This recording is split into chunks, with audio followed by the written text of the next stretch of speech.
It's Roosterz. We're getting ready to do another big car show. John, the owner and proprietor of this fine establishment. John, you ready for this thing or what? No, are you? Not really. Where's the free beer? Outside by the hippie van. All right, the hippie van's going on. Yes, sir. So, how many of these events have you put on so far? 4 or 5 so far. We had to cancel the last one in April because the stuff happened, and so we've done 4 or 5. Well, things are starting to come around, and of course, we were hanging out together at Chopper Town. Always. And everybody was talking about this badass motorcycle that you got handed down as a family heirloom. Yes, sir.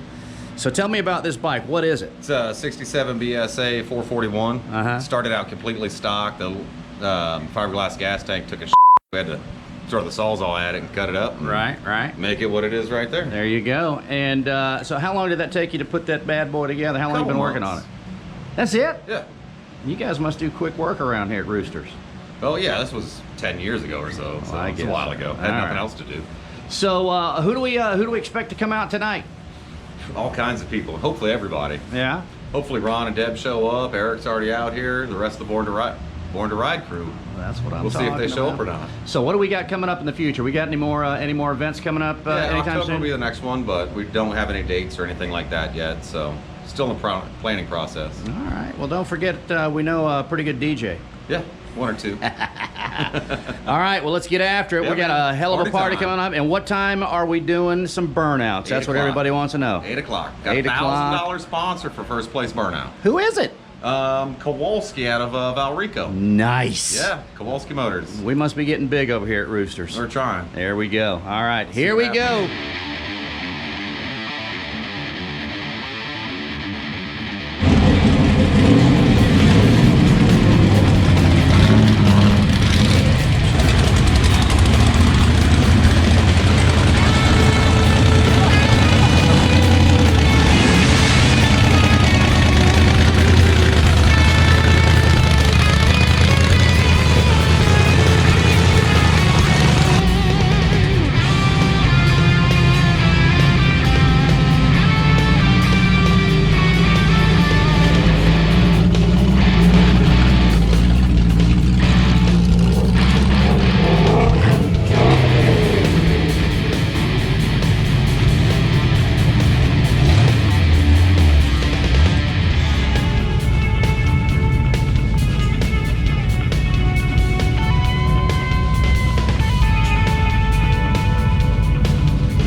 call this beast? I call it Frankie. Oh. After Frankenstein. Okay. I'm the idiot that made it. I'm the doctor. Gotcha. This is my kid. So tell me about it. It's a 41 Dodge cab on an 89 Nissan frame. Pontiac 455 from a 1970 Bonneville. All worked out, built up. Dual Hollies, custom intake Winsler made for it. It's a 89 Nissan frame with a Ford 8.8 in it. GMC grill, Chevy headlights, Chevy rims. So somebody was just talking to you about getting something off of eBay. What'd you get off of eBay for it? I got these locks. San Quinn, Death Row, and then the other one's New York Insane Asylum. Gotcha. And you got keys with them too? Yes, sir. Right there. Truly works. Awesome job, brother. Thank you. I made the steering wheel last weekend. Old antique license plate for the gauge cluster. 120-year-old wood for a house in Sarasota. Little coffin. I think the car's gonna put me in it one day, financially at least. I did these license plates last night. Cadillac, 59 Cadillac taillights on pistons. Crystal Skull vodka as my overflow, my radiator and fans. Those are buoy chain from a 1930s buoy in Tampa Bay waters. I did the license plate light out of an old piston I had laying around last week. That's a great way to use your old parts, right? I've been trying, you know, whatever I can find, just make. Barbed wire. The grill is 1800s wood nails from a elevator. So it's a little bit of everything. That's why I call it Frankie. RNAs, custom seats and door panels.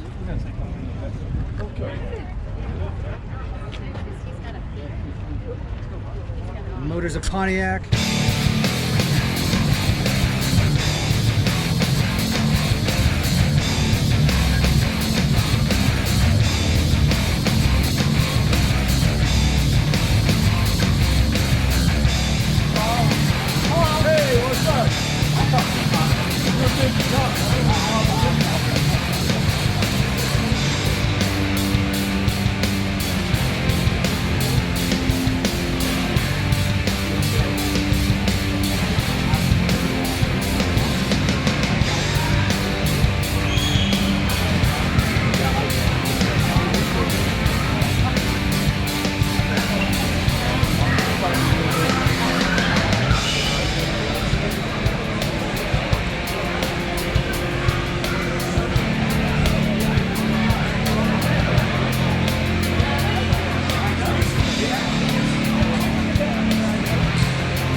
So is it true they say old vans rule? Is that the case? They do, they do. We've been vanning forever and it's never gonna die. We're still here strong. So tell me about this amazing old school van you got here. This is my 93 Chevy van, high top G20.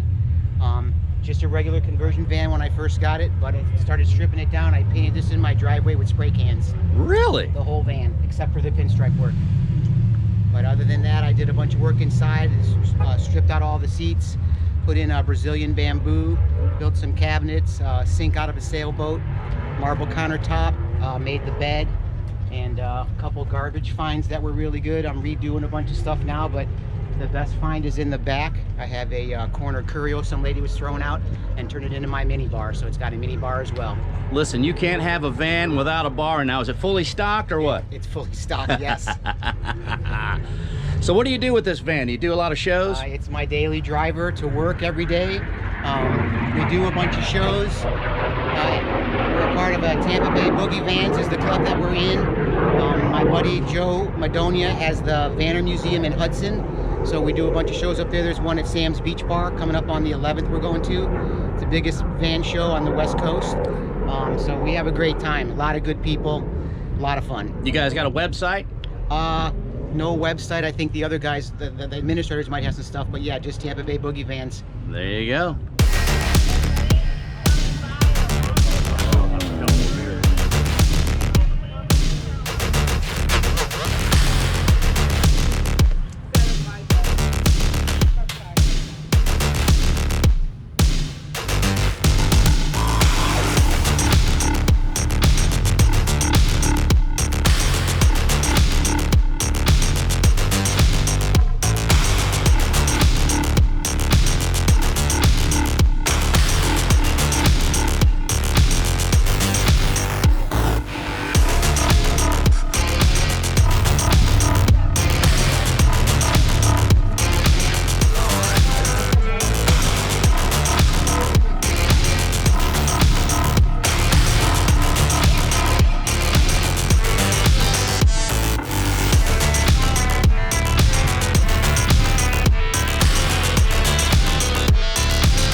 Give me the tour of this thing. What do we got here?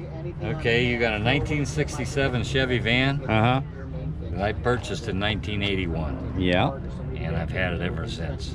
And what customization have you done to it? Everything? Everything is done by hand by me, and my friends help me out, sewing and everything as far as the stuff. But that's been in there since '83. Doesn't look like it has a 6-cylinder in it. No, it actually didn't come with a 6. Well, That's one of the reasons I found it in New Mexico. is that right? Albuquerque. Okay. And well, I never seen a 283 automatic panel. Right. Yeah, So, to where it looks like it's We brought it back to Ohio, moist when you cut it. and I'm sorry. It's all right. And I took the 283 out and I scrapped it. I probably shouldn't have done that. But I went with a 350 Corvette engine for quite a few years, and then I put the stroker in here just a few years back. It's running 450 horse now. How many horsepower? 450. 450 horsepower. And the motor's in the middle with a drive shaft this long. It still has all the old fancy lights in it, and this is my storage area underneath here. Right. All my extra spare parts in case I break down on the highway. Gotta have them. I can fix anything on this vehicle on the side of the road. Isn't that nice with the old vehicles? Yes, absolutely. I mean, technology's great, but man, when you can just be on the side of the road and fix something, you're in good shape. I huh? can change my own wheel bearings and whatever, brakes, fan belts, anything like that I can do. I can change my alternator sitting in my driver's seat. Now, you guys are in a van club, correct?